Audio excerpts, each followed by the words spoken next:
Olá, pessoal. Essa é a nossa segunda aula do módulo de sistema respiratório. Hoje nós vamos ver um pouco sobre a fisiologia desse sistema. O sistema respiratório é responsável por diversas funções no nosso corpo. Hoje nós vamos destacar 4 principais funções, que são elas as trocas gasosas, o controle do pH sanguíneo, a fonação e o olfato. Antes de explicar essas funções propriamente ditas, é importante a gente entender como funciona a mecânica desses fluidos gasosos dentro do aparelho respiratório. Então, lembra que lá na primeira aula nós aprendemos sobre a musculatura respiratória e foi visto que a contração do diafragma e a contração dos músculos intercostais externos era responsável pelo aumento do volume intratorácico, pelo aumento do volume da caixa torácica. Esse aumento do volume da caixa torácica por meio da contração dessa musculatura possibilita a diminuição da pressão intratorácica. Essa diminuição da pressão facilita a entrada de ar nas vias aéreas, caracterizando a inspiração. A expiração é um movimento contrário. Então, quando essa musculatura ela deixa de ser estimulada, então quando os intercostais externos e o diafragma deixa de ser estimulado, a caixa torácica volta ao seu volume inicial, ou seja, ela retrai, ela diminui de volume. Essa diminuição de volume possibilita o aumento da pressão intratorácica. E esse aumento da pressão intratorácica facilita a saída de ar de dentro das vias aéreas, caracterizando a expiração. As trocas gasosas, um componente importante do sistema respiratório, é responsável pela oxigenação sanguínea, pela retirada de dióxido de carbono do nosso sangue. Como que isso acontece? Lembra que o sangue chega até os pulmões e essas trocas vão ocorrer a nível de capilar pulmonar. Então, o sangue que chega aos pulmões, ele tem uma pressão de oxigênio de 40 milímetros de mercúrio e uma pressão de dióxido de carbono de 46 milímetros de mercúrio. Lembrem também que, de acordo com a Lei Geral dos Gases, um gás ele tende a se difundir passivamente do meio de maior pressão para o meio de menor pressão. Então, o que acontece? Esse gás, esse sangue que chega até os pulmões, ele tem a pressão de oxigênio de 40 milímetros de mercúrio. Já o ar que está dentro dos alvéolos, aquele ar que nós inspiramos, ele tem uma pressão de oxigênio de 105 milímetros de mercúrio. Então, naturalmente, passivamente, esse oxigênio ele vai sair de dentro do ar alveolar e vai até o nosso sangue, oxigenando esse sangue.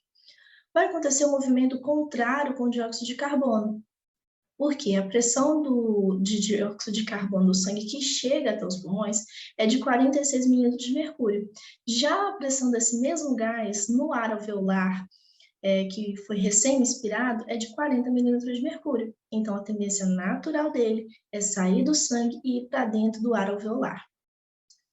Então, se você for observar, o sangue que sai dos pulmões, ele vai estar com uma pressão de oxigênio maior e uma pressão de dióxido de carbono menor. Ou seja, esse sangue foi oxigenado e nós conseguimos retirar aquela quantidade de dióxido de carbono do sangue que havia chegado recentemente nos pulmões.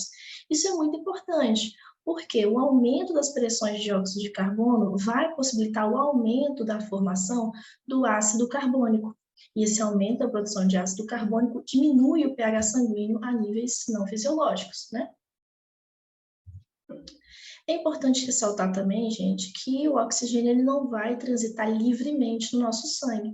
Tem uma célula sanguínea importante, que são as hemácias, que vão carregar grande parte desse oxigênio.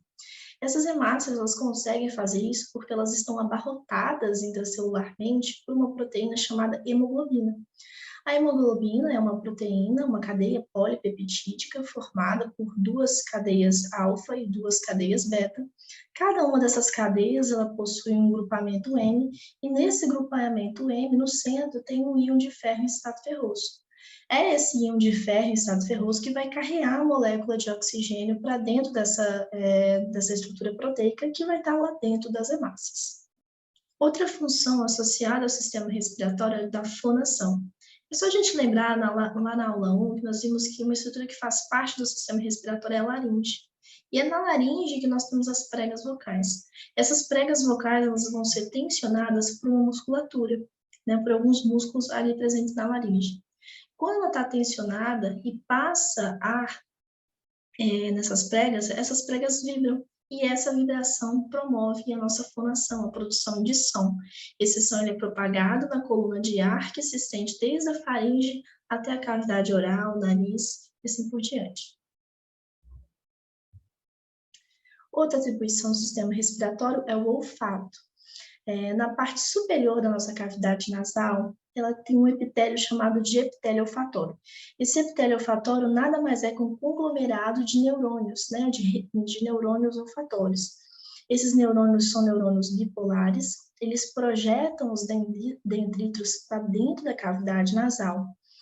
No finalzinho desse dendrito, eles têm vários cílios. Esses cílios, eles vão ter um conjunto de receptores. Esses receptores, quando estimulados, vão produzir um potencial elétrico que vai ser percebido no nosso sistema nervoso como um odor, né? Então, toda vez que a gente inspira um ar, e nesse ar tem moléculas químicas chamadas de odoríferas, ou seja, são moléculas químicas capazes de se ligar nesses receptores presentes nesses cílios e estimular esse neurônio. Bem, pessoal, o que nós separamos para essa aula foi isso. Qualquer dúvida, entre em contato conosco. Nos vemos na próxima aula.